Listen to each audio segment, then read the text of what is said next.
Assalamualaikum warahmatullahi wabarakatuh. Perkenalkan, nama saya Anisatun Nur Khairia. Saya biasanya dipanggil sebagai Anis atau Nisa, dengan NIM 210102. Saya dari kelas era 6 Manajemen semester 5. Di sini saya akan mempresentasikan beberapa materi yang sudah dipelajari selama 8 kali pertemuan pada mata kuliah Manajemen Pemasaran dengan dosen pengampu yaitu Bapak Ade Faisal Maftuhi, SEMM. Presentasi ini bertujuan untuk memenuhi tugas ujian tengah semester yang diberikan oleh Bapak Ade Faisal Maftuhi SEMM selaku dosen pengampu pada mata kuliah Manajemen Pemasaran. Untuk materi yang akan dibahas pada presentasi ini yaitu terkait manajemen pemasaran, perencanaan strategi pemasaran, sistem informasi dan riset pemasaran, menganalisa lingkungan pemasaran, segmentasi pasar, targeting dan positioning, serta bauran pemasaran. Langsung saja, saya akan beralih ke materi pertama, yaitu pengertian manajemen pemasaran. Manajemen pemasaran adalah proses menganalisis, merencanakan, menerapkan, dan mengendalikan program yang dirancang untuk menciptakan nilai bagi pelanggan dan meningkatkan penjualan produk atau layanan perusahaan. Menurut Ciptono 2016, manajemen pemasaran secara keseluruhan yaitu cara perusahaan melakukan bisnis yang mempersiapkan, menentukan, dan mendistribusikan produk serta jasa dan gagasan yang dapat memenuhi kebutuhan pasar sasaran.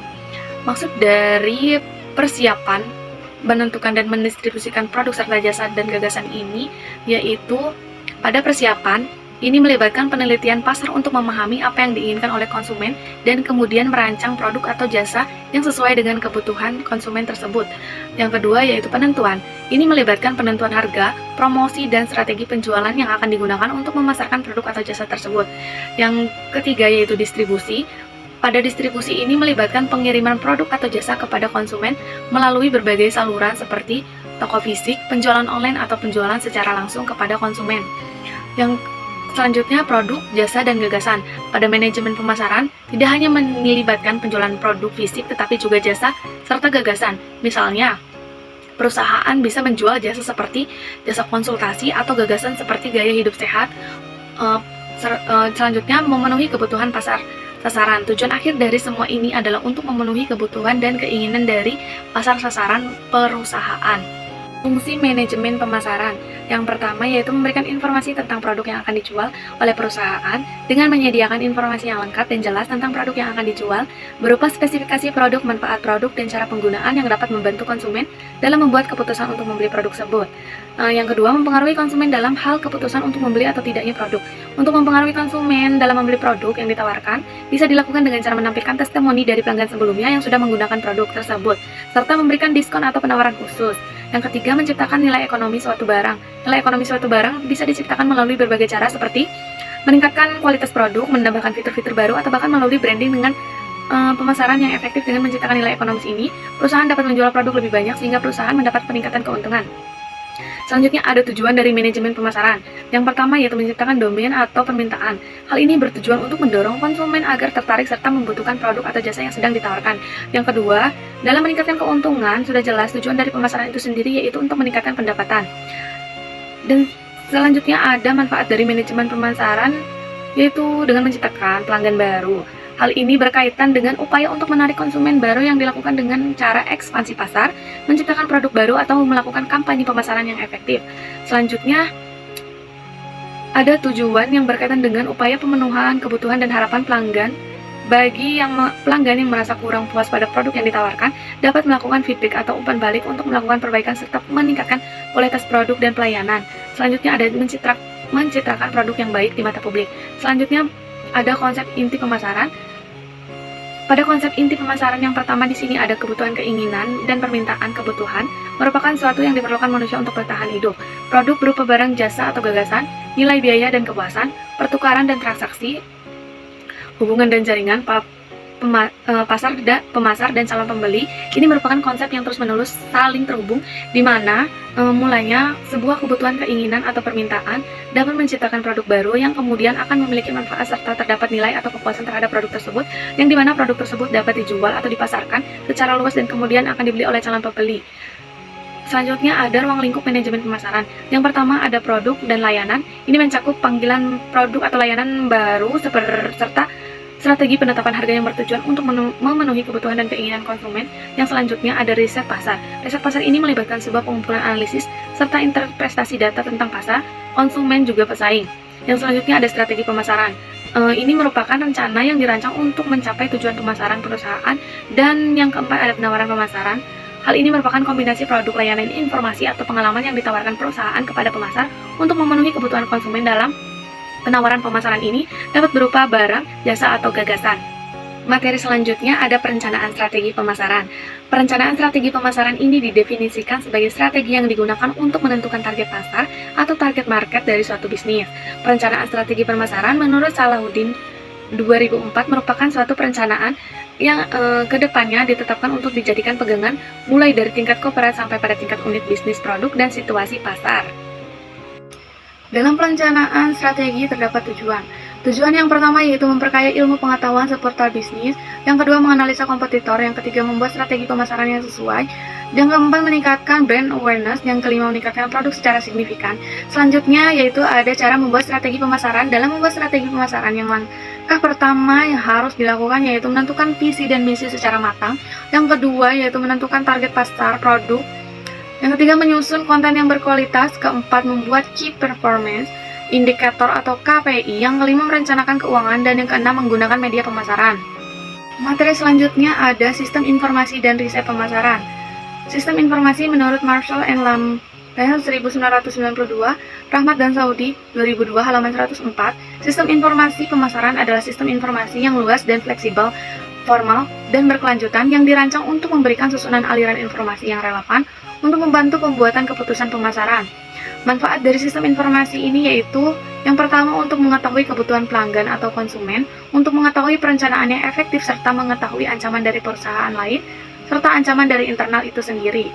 Terdapat beberapa fungsi dalam sistem informasi, yaitu yang pertama memahami pangsa pasar, yang kedua meningkatkan pengambilan keputusan, identifikasi peluang, memahami pelanggan, mengevaluasi kepuasan pelanggan, mengukur kinerja pemasaran, mengukur kinerja pesaing, meminimalkan risiko, mengembangkan strategi pemasaran yang lebih efektif, dan menilai kelayakan produk.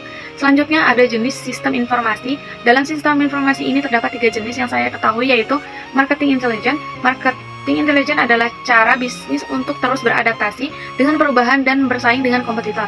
Yang kedua ada internal marketing information, adalah promosi internal berupa misi, tujuan produk, dan layanan perusahaan dengan karyawan, dan juga anggota staf dengan tujuan untuk membantu karyawan memahami organisasi dengan lebih baik dan mengoptimalkan keterlibatan karyawan. Informasi ini berasal dari internal perusahaan seperti catatan penjualan, inventaris, dan biaya produk. Yang ketiga ada marketing communication. Ini adalah segala bentuk media yang digunakan untuk menyampaikan pesan pemasaran kepada pelanggan. Terdapat beberapa model dalam sistem informasi. Yang pertama yaitu subsistem input pemasaran, yang kedua subsistem output pemasaran, yang ketiga subsistem tempat subsistem promosi, dan subsistem harga. Yang selanjutnya dari riset pemasaran. Menurut Robby Susanto, riset pemasaran adalah upaya mengidentifikasi secara objektif dan sistematis. Prinsip pemasaran menurut Malhotra adalah sebuah bentuk kegiatan berupa pengumpulan analisis dan peningkatan informasi yang bertujuan untuk mengambil keputusan atau masalah yang dihadapi. Tujuan dari riset pemasaran sendiri yaitu evaluasi. Evaluasi adalah pengukuran dan analisis kinerja strategis dan teknik pemasaran yang melibatkan data kuantitatif, data kualitatif seperti ukuran, pasar statistik harga rata-rata di pasar, serta kebiasaan pembelian pelanggan. Yang kedua ada understanding atau pemahaman. Pada dasarnya ini adalah sebuah pemahaman yang diinginkan oleh pelanggan dalam serangkaian aktivitas yang mengidentifikasi serta mengantisipasi kebutuhan pelanggan yang kemudian berusaha untuk memenuhi kebutuhan pelanggan. Yang ketiga ada prediksi. Prediksi merupakan pemanfaatan yang terkait dengan perilaku audiens atau konsumen yang dilihat dari riwayat pembelian, analitik sistem, dan lainnya. Yang keempat ada controlling, yaitu mengukur kinerja perusahaan dengan strategi serta tujuan yang diuraikan dalam rencana pemasaran. Ada beberapa metode yang digunakan dalam riset pemasaran. Yang pertama yaitu kuesioner, yang kedua riset group, yang ketiga survei dan observasi. Langkah-langkah dalam melakukan riset pemasaran yaitu merumuskan masalah. Yang kedua, desain riset pemasaran. Yang ketiga, merancang metode pengumpulan data, mengambil sampel, dan mengumpulkan data. Yang kelima, melakukan analisis interpretasi data. Dan yang terakhir, menyusun laporan riset. Yang selanjutnya yaitu menganalisa lingkungan pemasaran. Definisi dari analisa lingkungan sendiri yaitu adalah untuk menentukan peluang dan ancaman yang mempunyai arti penting bagi perusahaan di masa yang akan datang dan juga meliputi upaya penentuan kekuatan serta kelemahan perusahaan pada waktu sekarang atau yang akan datang. Dalam analisis lingkungan perusahaan, perlu melakukan analisis SWOT yaitu untuk mengetahui kondisi saat ini dan memprediksi keadaan masa depan perusahaan dengan mendapatkan informasi tentang kompetitor, customer, dan stakeholder, dapat mengidentifikasi peluang atau opportunity dan ancaman atau threat, kekuatan atau strength, dan kelemahan atau weakness. Ini menjamin tercapainya keunggulan bersaing atau competitive advantage. Terdapat dua alasan utama yang membuat analisis lingkungan menjadi sesuatu alasan yang penting dalam manajemen pemasaran. Yang pertama, organisasi atau perusahaan tidak berdiri sendiri atau terisolasi, tetapi organisasi atau perusahaan ini berinteraksi dengan berbagai kegiatan pada bagian-bagian dari lingkungan itu sendiri yang selalu berubah setiap saat. Yang kedua, pengaruh dari lingkungan yang sangat rumit dan kompleks dapat mempengaruhi kinerja banyak bagian yang berbeda dari sebuah perusahaan. Dalam analisis lingkungan pemasaran terdapat 6 lingkungan pemasaran. Yang pertama, lingkungan pasar, lingkungan organisasi, lingkungan makro, lingkungan ekstra, dan lingkungan pemasaran eksternal. Materi yang selanjutnya ada segmentasi pasar, targeting, dan positioning. Segmentasi pasar merupakan proses membagi pasar menjadi kelompok-kelompok pembeli yang berbeda berdasarkan kebutuhan dan karakteristik mereka pada beberapa jenis segmentasi, seperti segmentasi geografis atau berdasarkan lokasi, segmentasi demografis, berdasarkan usia, jenis kelamin, pendapatan, dan segmentasi psikografis berdasarkan gaya hidup. Targeting. Targeting adalah proses setelah melakukan segmentasi pasar. Langkah selanjutnya ini adalah menentukan target pasar. Pada titik ini melibatkan analisis dan pemindahan segmen pasar yang paling menguntungkan untuk lebih dijadikan target penjualan. Yang ketiga ada positioning. Positioning adalah proses menentukan posisi produk atau jasa di pasar sehingga dapat memenuhi kebutuhan dan keinginan konsumen. Dalam segmen target ini melibatkan penciptaan citra atau identitas produk dalam pikiran konsumen.